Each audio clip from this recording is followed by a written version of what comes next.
안녕하십니까. 평생투자 파트너입니다. 현재 시간 6시가 조금 넘었고 10월 26일 목요일장입니다.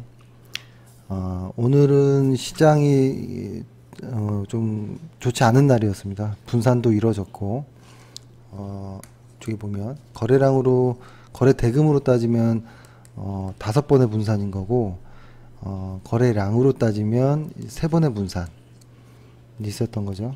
그리고 코스닥 역시 거래 대금상에서는 분산이지만 거래량에서는 분산은 아니거든요. 하지만 꽤 큰 하락이 있었다라고 이제 보여졌고, 요거를 일단 말씀드리기 전에 오늘이 상당히 저희가 오늘 할 것은 시장의 지금 흐름이 조금 이상해지고 있다라는 것들에 대한 좀 징후들을 몇 개 말씀드리고, 그 다음에 게임주 중에서 관심 있게 보고 있는 종목 한 종목 좀 말씀드리겠습니다.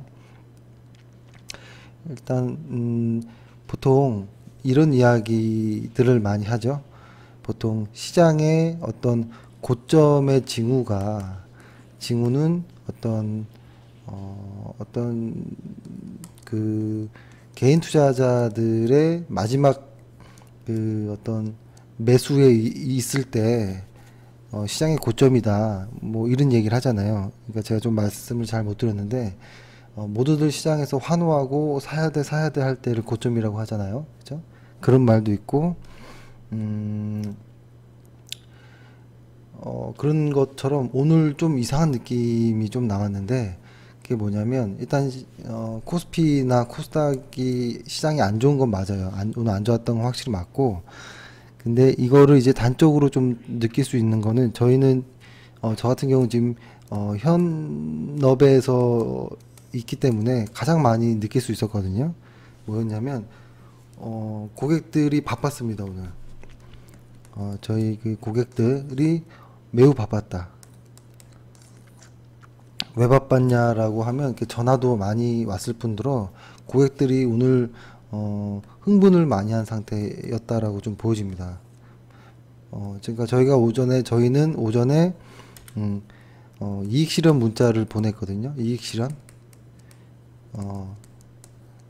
몇 개 종목을 이제는 이익 실현을 하자. 이제 이중 뭐 추후에 만약에 올라간다라고 하면 다시 들어가는 한이 있더라도 지금은 이익을 보전하자라는 차원으로 이런 문자를 보냈는데, 고객들에게 걸려온 전화는 나 이 종목 저점에서 매수했다 라는 거였거든요. 저점 매수했다.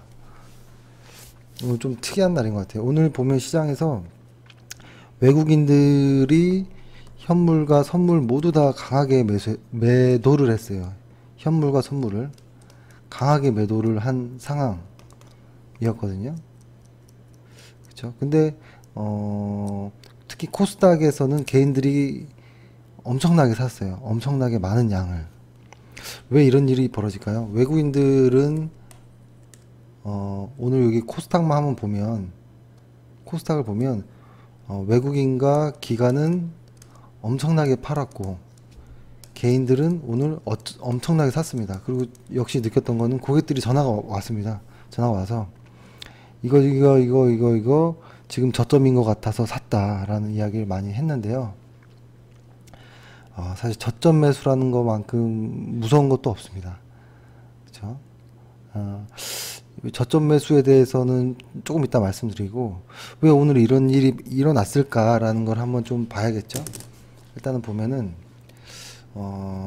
제가 한번 설명을 잘 할지는 모르겠지만 한번 이런 논리가 맞을까 한번 생각해 보는 겁니다. 예를 들어서 밤사이에 나스닥 지수를 한번 볼게요. 예를 들어서 잠시만요.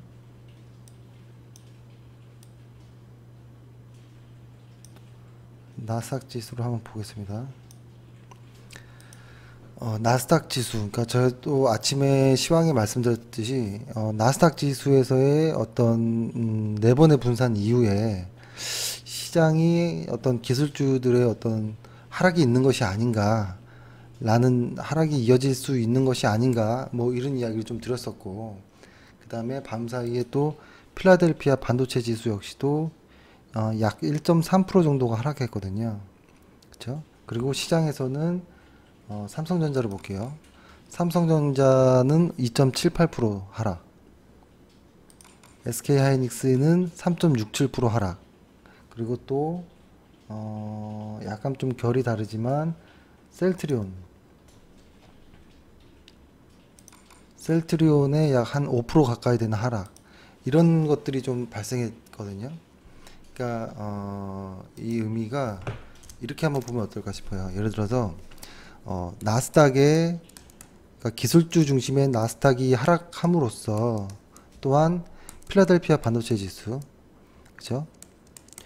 지수가 이제 하락했다라는, 그러니까 기술주들의 어떤 하락들, 그리고 미국에서 이제 팡주라고 하는 것들의 어떤 하락들, 이런 것들이 한국의 어떤 기술주, 현재 전기전자 쪽, 지금 대형주 쪽에 어떤 큰 상승과 무관하지는 않을 것이다. 왜냐면 한 크게 보면 같은 업종 안에 있는 것들이기 때문에 이 큰 시장에서 미국의 기술주들의 하락이 한국에서의 어떤 전기전자 쪽에 어떤 하락과 연관이 있지 않을까, 이런 좀 생각이 들었고, 오늘은 방금 보여드렸던 것처럼 삼성전자 그리고 SK하이닉스의 하락이 또 있었고, 전기차 2차전지 쪽, 그쪽도 하락이 있었고, 그 다음에 반도체 쪽에 꽤 큰 하락이 있었거든요. 그렇죠? 지금 시장에 요것들이 움직이고 있었죠. 시장에 지금 주도주였어요. 주도주. 지금 이렇게 적어드린 것들이 주도주였죠. 주도주였는데, 그러니까 위에는 나스닥의 하락. 근데 시장에서 보통 개인 투자자들이 지금 시장의 주도주들을 가지고 있지 않았거든요. 보통 개인 투자자 분들이 소외주들을 갖고 있었어요. 소외주. 그래서 지금의 큰 상승을 거의 잘 모르고 지나가는 경우가 많았거든요. 그쵸? 근데 오늘 보면 그동안, 그러니까 시장의 주도주라고 했던 것들이 지금이 어떤 조정인지 어떤 대하락의 어떤 일부분 초기인지는 모르겠지만 잠깐 쉬고 있는 건 맞잖아요. 그쵸? 쉬고 있는 과정에서 어떤 이런 소외주들이 반등하는 것들이 나왔고, 이런 소외주들을 개인 투자자분들이 가장 많이 가지고 있었다라는 겁니다. 근데 이런 소외주들, 중소형주들이 많았죠. 중소형주도 기관과 외인은 다 팔았어요. 심지어 그나마 소외주까지도 얼마 있지도 않은 물량까지도 팔았는데, 오늘 개인 투자자분들이 오늘 바빴다라는 거예요. 엄청나게 많은 종목들을 저점 매수다라는 식으로 매수를 이렇게 했었거든요. 그러니까 어떻게 보면 좀 연결되는 것 같아요. 사실 기관과 외국인들, 뭐 외국인과 개인들 어떤 정확하게 반대되지는 않겠지만 일정 부분 수요와 공급의 측면에서 보면 맞는 거거든요. 그죠? 근데 결국엔 개인들이 항상 손해봤다라는 게 이제 결론은 이제 안 좋았다라는 거죠. 결론은 개인들한테는. 그래서 오늘 좀 이상했습니다. 개인들이 오늘 너무 그러니까 저희 회원들 대부분이 너무 흥분한 상태에서 많은 종목들을 저희가 말씀드리지도 않았던, 혹은 처음 이런 종목도 있었나 하는 정도의 어떤 종목들을 많이 매수했어요. 그래서 좀 좋지 않은 어떤 징후가 아닌가, 이런 좀 생각을 했고, 그러니까 시장에서는 어떤 이야기가 나오냐면, 오늘 속보치가 나왔잖아요. 그죠? 한국의 어떤 GDP 3분기 성장률이 좀 좋게 나왔잖아요. 그죠? 속보치가. 그러니까 그것이 한국의 어떤, 그러니까 GDP의 상승이 어떤 금리 인상을 앞당길 것이다. 11월에 금리 인상이 되는 거 아니냐 라는 쪽과 연관이 되면서 환율 변동성을 어떻게 보면 좀 자극했다라는 거죠. 그래서 이제 금리 인상이라는 부담의 어떤 요인으로 오히려 이런 호재가 작용을 한 것이 아니냐라고 보는 쪽도 많고, 그래서 환율의 어떤 이런 강세, 그죠? 이런 쪽에서의 그러니까 이런 정도의 모습들의 어떤 단기 매물 소화가 나오는 시기가 아니냐, 그죠? 그죠? 지수에서. 그래서 이런 정도의 이야기들이 좀 나왔고, 그 다음에 이제 22회의가 이제 통화정책 회의들이 이제 다음 주까지 쭉 이어지잖아요. 아마 그런 것들에 의한 어떤 좀 관망세인가 좀 이렇게도 좀 해석이 되거든요. 그래서 일단은 지금 보면 지금 업종 차트를 보면 일단은 코스피에서는 오늘 이렇게 큰 거래량이 나온 거는 좀 의미 있다라고 보여집니다. 보면 지금 정도의 거래량을 과거 걸로 한번 보면은, 과거 걸로 한번 보면은 거의 여기랑도 좀 비슷한 모습이 나오네요. 좀 그죠? 이 모습 한번 볼까요? 여기 이 과거의 요 자리 정도, 요 자리가 2017년 3월 말경에 이렇게 대량 거래가 터지면서 분산이 이렇게 마지막 딱 이루어지고 나서 어떻게 됐나요?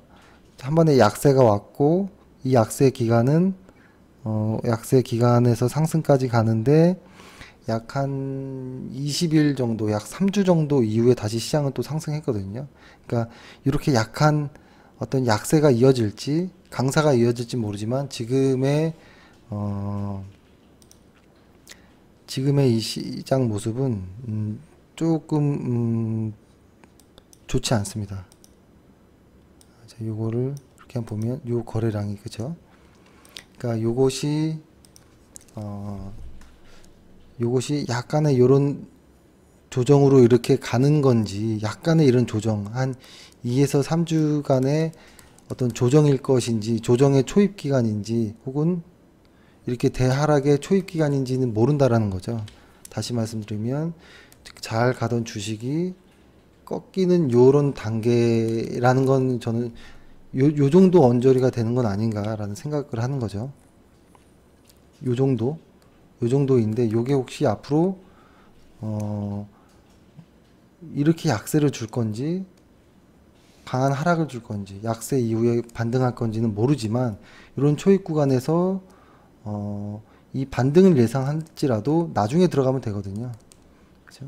근데 이런 하락일 때는 들고 있으면은 꽤 큰 손실이 나옵니다. 그래서 일단 저희는 내일이나 뭐 내일이 좀 금요일이니까 중요하겠죠. 내일 정도까지도 만약에 코스피에서 분산이 이루어지면 저희 분산 이후에 저희의 원칙대로 더 이상의 어떤 추가 매수는 하지 않으려고 생각을 합니다. 추가 매수는 하지 않으려고 생각합니다. 오늘 사실 그 아까 오후 시황에도 말씀드렸듯이 네이버랑, 그렇죠? 녹십자세 셀을 추천하려고 이렇게 딱 써놓고 기다리고 이제 계속 좀 보고 있었거든요.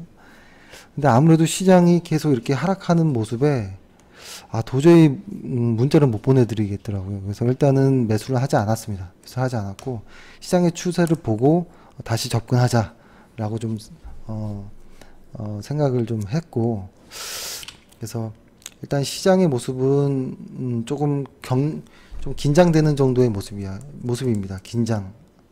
그죠? 긴장되는 모습이고,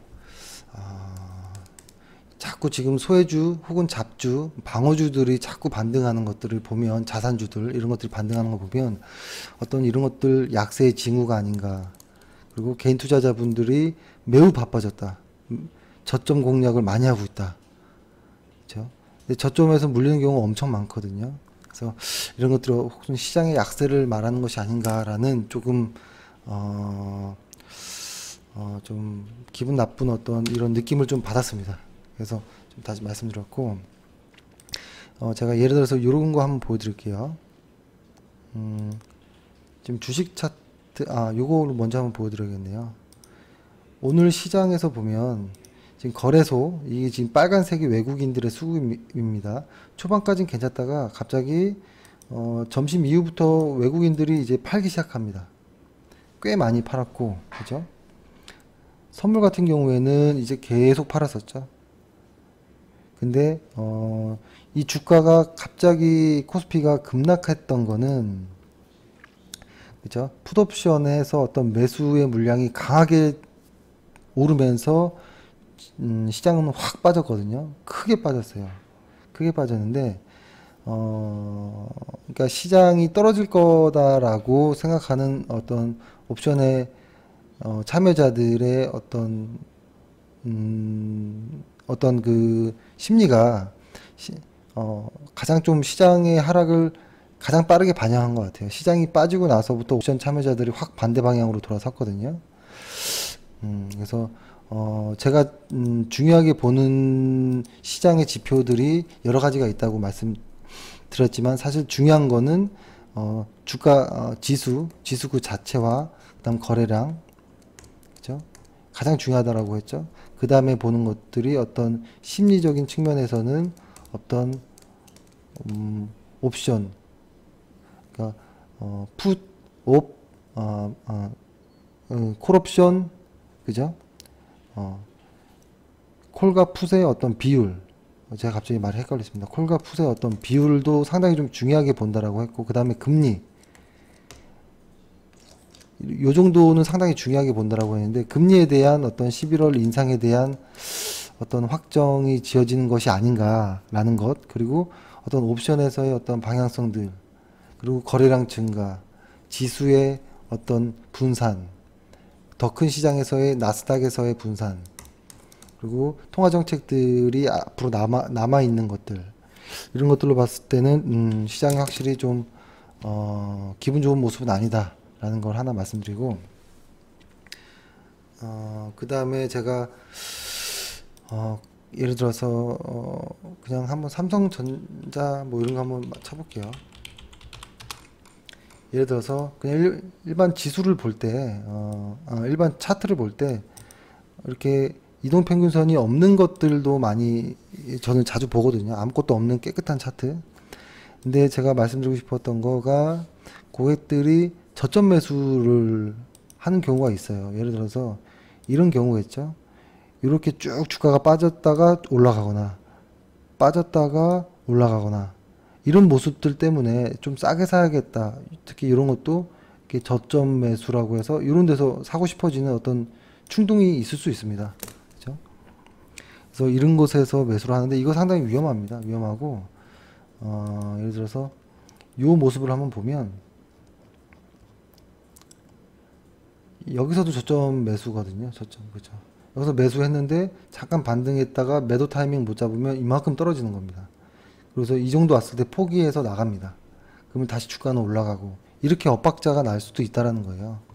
그리고 그래서 저는 이제 개인 투자자분들이 어떤 이런 캔들의 색깔, 장대, 음봉, 양봉 이런 것들에 마음이 흔들릴 때는 저는 보통 이렇게 말씀드려요. 캔들로 보지 말고 종가선 차트로 봐라. 종가. 이거는 그날의 종가들을 이어진 선이거든요. 이 종가선 차트를 보면 조금 더 명확해질 때가 많아요. 지금 삼성전자는 약간 헤드앤숄더의 느낌도 좀 나고 있죠. 그렇죠? 그리고 여기서 이렇게 바닥을 다지는 모습들도 보이고, 그래서 이런 종가상에서의 차트를 보시는 게 꽤 많은 도움이 됩니다. 오늘 셀트리온도 한번 볼까요? 셀트리온 역시 종가로 보면 좀 명확해지죠. 이제 하락으로 접어드는 어떤 좀 초입의 모습도 좀 나오기도 하고, 근데 모르죠. 앞으로 이 회사의 잠재력은 뛰어나기 때문에 더 갈 수도 있겠지만, 그죠. 그리고 요 모습도 보면 종가상으로 보면 이렇게 박스권을 그리기가 쉽죠, 더. 그죠? 그래서 이런 종가선 차트를 보면서 좀 흔들리지 않는 것도 괜찮을 것 같아요. 이 종가상 차트를 보지 마시고, 종가상 차트를 봐서 일간 차트에서의 어떤 심리에 조금 도움이 되셨으면 하는 좀 바람입니다. 캔들 차트랑 종가 차트를 한번 왔다 갔다 한번 봐보세요. 좀 다른 느낌을 받으실 거예요. 평소에 보이지 않았던 어떤 깔끔한 어떤 선들로 어떤 정확한 어떤 현재의 모습을 좀 더 볼 수 있거든요. 그래서 이건 굉장히 좋은 저는 방법이라고 생각이 듭니다. 그렇죠? 그리고 무서워지지 않습니다. 그 말은 이게 시장이 상승하는 이 초기 때 일간 차트에서 보면 큰 장대 양봉들이 나오거든요. 그때 못 들어가요, 무서워서. 근데 종가선 차트로 보면 사실 덜 무서워집니다. 근데 하락하는 거는 더 무섭게 느껴질 때가 많아요. 삐죽해지거든요. 이런 각들이 좀 삐죽하게 나와요. 그래서 한번 사용해 보시면 저는 괜찮을 거라고 생각합니다. 제가 오늘 사실 관심 있게 보는 주식이 펄어비스라는 종목입니다. 펄어비스 상장한 지가 9월 14일 날 상장한 회사, 게임 회사. 근데 아마 인기가 있는 검은 사막이라는 어떤 게임인데, 사실 저는 여러 가지 이야기가 있지만 저는 이 회사의 영업이익률이 관심이 많아요. 그러니까 뭐 게임이라고 하면 좀 아직 작은 회사인가 뭐 이렇게 볼 수도 있습니다. 예, 그렇죠? 이 회사의 하지만 영업이익은 60%가 넘습니다. 사실 영업이익이 60%가 넘는 거 자체가 사실 거의 불가능에 가까운 숫자인데, 내년에 영업이익이 68% 정도가 유지될 전망이에요. 그러니까 이걸 ROE로 계산하면 100에 근접합니다. ROE가. 지금 현재 ROE가 한 60%대에서 내년에 100 정도까지 근접해 버리거든요. 상당히 무서운 정도의 종목이 나타났다 라는 거고, 사실 이 종목을 좀 오랫동안 상장 이후로 좀 보긴 했지만 최근의 모습이 조금 특이합니다. 요거를 이제 캔들 차트로 한번 봐볼게요. 캔들 차트로 한번 보면 사실은 여기서 상당한 매수의 어떤 그 충동을 느꼈거든요. 이 구간에서 지금 현재 한 16% 정도까지 상승한 모습이죠. 근데 이거에 상장한 이후로 보면 50%가 넘는 상승률이 나왔어요, 사실. 그래서 상당히 큰 상승률이 나왔는데, 이게 지금 같은 게임 종목들 보면 뭐 넷마블 게임이나 NC, 컴투스, 웹젠, 뭐 게임빌 이런 것들에 비해서 그러니까 뭐 위메이드 이런 것까지 합쳐서 평균 그들의 주가 상승이 한 6% 정도 상승에 그쳤는데, 이 상장 이후에는 거의 같은 기간 동안에 한 50% 정도가 상승했다라는 거예요. 상당히 강한 거예요. 그렇죠? 상당히 강하고 어떤 키 맞추기를 하려고 하는 어떤 밸류에이션의 어떤 키 맞추기를 하려고 하는 모습이 좀 나오거든요. 그러니까 기존의 게임, 그러니까 저는 원래 펄을 잘 보진 않거든요. PER을 잘 보지 않는데, 그 일반 평균 게임주의 퍼가 한 15배 정도라고 하면 현재 이 펄어비스는 한 10배 이하거든요. 그렇죠? 그러니까 이 펄라고 하는 거는 의미를 아시겠죠? 그 의미는 순이익 대비해서 이 회사의 시가총액이 몇 배 정도 되느냐를 말하는 겁니다. 그러니까 버는 이런 거죠. 뭐 순이익으로 따지면 뭐 이런 거죠. 제가 퍼를 잠깐 말씀드리면 퍼에 대해서 말씀드리면 이런 거죠. 예를 들어서 집 앞에 있는 붕어빵 가게가 있어요. 붕어빵 가게. 야, 이제 겨울이 다가오니까 호빵 가게라고 해볼게요. 가끔 퍼라든지 어떤 용어들을 헷갈려 하시는 분을 위해서 간단하게만 설명드릴게요. PER이 뭔지. 호빵 가게가 있어요. 호빵 가게가 있는데 얘네 호빵 가게가 1년에 1,000만 원을 법니다. 1년에 1,000만 원을 벌어요. 1년에 1,000만 원.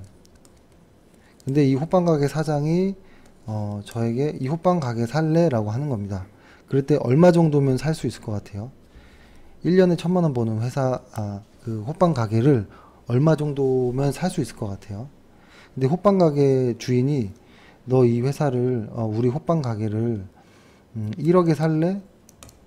라고 하는 겁니다. 사고 싶습니까? 호빵 가게 1억에? 1년에 1,000만 원 버는 회사? 안 사고 싶죠. 이게 퍼라는 거예요. 이게 퍼. 이렇게 나누면 되는 거예요. 퍼. 지금 이게 1년에 1,000만 원 버는 거를 1억 주고도 안 사잖아요. 근데 이게 퍼 10배라는 의미거든요. PER 10배. 근데 지금 우리가 매매하고 있는 종목들 보시면 PER 제약주들은 뭐 50배, 60배 이런 거 많거든요. 그죠? 호빵 가게를 한 6억, 7억에 사는 거예요. 6억, 7억 이런 정도의 단위로 사는 거예요. 1,000만 원 버는 1,000만 원 연 1,000만 원 버는 회사를 1억에 산다. 안 살 것 같죠? 뭐 한 1, 2천만 원이면 사겠다. 뭐 이러면은 좀 느낌이 다르죠. 근데 실물로 봤을 때는 이런 생각을 갖는데 주식으로 봤을 때는 퍼를 무시하는 경우도 좀 있거든요. 퍼가 10배든 15배든 20배든 잘 신경 안 쓰고 매매하는 경우 많죠. 사실. 근데 사실은 비교할 거리는 아니지만 그런 의미로 보시면 된다는 겁니다. 어떤 회사의 순이익이 1년에 1,000만 원 버는 회사인데 그 회사가 지금 시가총액이 1억이다. 그러면 이거를 PER 10배라고 하는 겁니다. 그래서 PER 이렇게. 그래서 다른 회사들은 버는 것보다 조금 더 값을 시가총액이 나가고 있다라는 거예요. PER이 15배. 근데 펄어비스는 아직 10배가 안 돼요. 근데 얘네의 영업이익은 60%가 넘어요. 그러니까 시가총액이 그러니까 주가가 올라가는 거겠죠. 얘도 한 15배까지 올라가려나 이렇게 보는 거예요. 그러면 지금의 가격이 14만 원 정도라고 하면 적어도 한 25만 원에서 한 30만 원 정도 가야 되는 것이 아닌가라는 거죠. 근데 사실 PER로 주식을 하면 안 됩니다. 특히 성장주는 PER로 주식을 하면 큰 낭패가 옵니다. 뭐 적어도 뭐 패그라든지 이익 성장률과 PER을 비교하는 뭐 이런 것들도 약간의 도움은 되지만 사실 진짜 중요한 거는 이것으로 주식을 판단해서는 안 되지만 그냥 단순 비교를 해드리기 위해서 말씀드린 거고. 그래서 그러니까 시장에서는 이렇게 보는 것 같아요. 밸류에이션이 싸구나, 그런 의미로 이 회사에 좀 가치가 있는 것이 아닌가, 뭐 이런 이야기들이 좀 나오기 시작하는 거고. 근데 이 회사의 그럼 투자 포인트가 뭐냐라고 하는 거겠죠. 이 회사가 PC게임으로 시작한 회사이고, 그렇죠? PC게임으로 시작한 회사인데 이제 모바일 게임으로 나온다라는 거예요. 4분기에 한국에서 일단. 그리고 이제 18년도를 해가지고 이제 쭉 이제 전 세계적으로 이제 뿌려질 거라는 거예요. 그죠? 그래서 게임 자체가 상당히 어떤 뭐라고 할까요? 순위가 상당히 높아요. 게임 순위 같은 것들을 보면 이 게임 회사의 어떤 순위를 잠시만요. 제가 여기 보면 여기 볼게요. 일본에서도 2015년도에 베스트 게임상을 수상하고 2017년도 7월 기준으로 PC게임 인기 1위, 러시아에서도 인기 1위, 북미, 유럽 쪽에서는 4위, 그죠? 대만에서는 1위, 그죠? 그러니까 이 회사가 상당히 인기가 많은 게임을 갖고 있는데 그 회사에 어떤 플러스 알파가 생겼다라는 게 이제 이 모바일이라는 거고, 보통 시간이 지나면서 이 PC 게임도 같이 이렇게 좀 늘긴 하겠지만 여기에 모바일이라는 성장이 이만큼 더해지는 거거든요. 모바일이라는 것이. 그래서 큰 어떤 알파가 생겼다. 새로운 유가 생겼다. 라고 보여지고 저는 아주 의미 있게 보고 있습니다. 근데 다만 이 회사가 단일 게임 의존도가 높다라는 이유로 어떤 좀 저평가 혹은 조금 디스카운트 요인이 어떤 줄 수도 있는 겁니다. 단일 게임의 리스크가 좀 있는 부분도 있거든요. 그렇지만 일단 실적을 보자라는 겁니다. 실적을 보자. 뭐냐? 일단은 이 회사가 아주 그러니까 흐름을 보는 겁니다. 아주 인기 있는 게임이고 해외 매출이 한 80% 이상 됩니다. 80% 가까이가 해외 매출의 의존도가 80% 정도인 회사가 있는데 아주 재밌는 게임이 PC 게임에서만 했었던 걸 이제 모바일로도 넓힌다라는 거, 그렇죠? 넓힌다라는 아주 새로운 스토리가 있다라는 건데, 그러면 너희가 그런 스토리 갖고 있는 회사에 어떤 결과가 있느냐라고 해서 영업이익을 봤더니 영업이익이 60%가 넘는다라는 거고, 2018년도 내년에 68% 정도까지 영업이익률이 유지될 것이다 라고 하는 겁니다. 그러니까 EPS로 보면 현재 2017년도 예상 EPS가 4,954원이에요. 근데 2018년도에 15,394원 정도로 이제 예상을 하는 거거든요. EPS가 3배 정도가 올라갑니다. 그랬을 때 어떤 뭐 이렇게 차감해 줄 거, 이런 디스카운트 해 줄 것들을 만약에 감안한다 하더라도 주가는 올라야 되는 게 정상입니다. 그렇죠? 당연히 올라야 되는 게 정상입니다. 그렇죠? 그래서 근데 다만 어떤 순차익금이 조금 늘 수 있다라는 거, 그리고 모바일 게임에 의한 어떤 광고비 지출을 또 예상 안 할 수가 없다라는 거. 그래서 요 정도까지의 어떤 예측은 안 되더라도 꽤 많은 EPS의 성장이 기대되는 회사라는 겁니다. 그래서 지금 흐름이 보통 전형적인 약세 시장들이 갈 때 게임주들도 갑니다. 그래서 어떤 흐름상도 좀 맞는 모습도 보이고, 그러니까 저희도 지금 게임주를 하나 보유를 하고 있지만 만약에 그 게임주를 안 샀다면 저는 아마 펄어비스를 매수를 했을 것 같아요. 펄어비스를. 그래서 일단 펄어비스가 만약에 좋은 매수 타이밍이 나오면 매수한다라는 어떤 안내를 드리겠습니다. 그러니까 제가 이렇게 방송에서 좋다라고 표현을 하면 이거를 그냥 그 말을 듣고 따라서 매수하는 경우가 많은데요. 보통 그렇게 하면 좀 위험합니다. 저희 같은 경우가 만약에 주가가 이렇게 가다 이렇게 가면 만약에 이런 정도에서 매수를 먼저 조금 해놓을 수도 있는 거잖아요. 그 다음에 방송을 할 수도 있는 거고, 그죠? 아니면 무료이기 때문에 실시간으로 방송을 못 했던 거고, 결과가 좋아지니까 자랑할 겸 이 종목 요즘에 좋습니다 이렇게 말할 수도 있는 거잖아요. 그죠? 그래서 이런 방송을 듣고 매수하는 거는 위험합니다. 그냥 참고용으로만 사용하시는 게 좋아요. 예전에도 말했듯이 어떤 방송 뉴스라든지 어떤 기사 이런 것들을 좀 걸러서 들어야 되는 경우가 많습니다. 후행하는 경우가 많기 때문에 그렇습니다. 그렇죠? 그래서 펄어비스가 상장한 지 얼마 되지 않은 아주 큰 상승이 있었다라는 거고, 지금의 수급 모습은 아주 좋지 않습니다. 하지만 영업이익률 하나 보고 가는 건데 좋은 자리들의 어떤 타이밍들이 나온다면 매수할 의향이 있다라는 거고, 지금 당장은 아니라는 겁니다. 내일 당장 사야지 이런 건 아닙니다. 그래서 그거 좀 기억해 주시면 좋을 것 같습니다. 그래서 일단은 오늘은 이 정도로 좀 짧게 방송을 좀 마무리를 하고요. 지금 시장이 좋은 모습은 아니에요. 시장이 좋은 모습이 아니다라는 거 꼭 기억해 두시고, 그리고 어떤 잡주들의 어떤 반등에 속지 않으셔야 됩니다.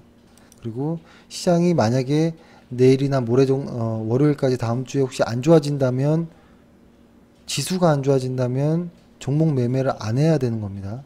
지수가 안 좋은데 종목을 꾸역꾸역 매매하는 것처럼 위험한 게 없습니다. 자, 그래서 욕심 부리지 않고 원칙대로 정석대로 천천히 침착하게 이렇게 매수하시는 게 좋을 것 같습니다. 저희 역시도 그렇게 하겠습니다. 오늘 하루도 고생하셨고, 예, 내일 뵙겠습니다. 감사합니다.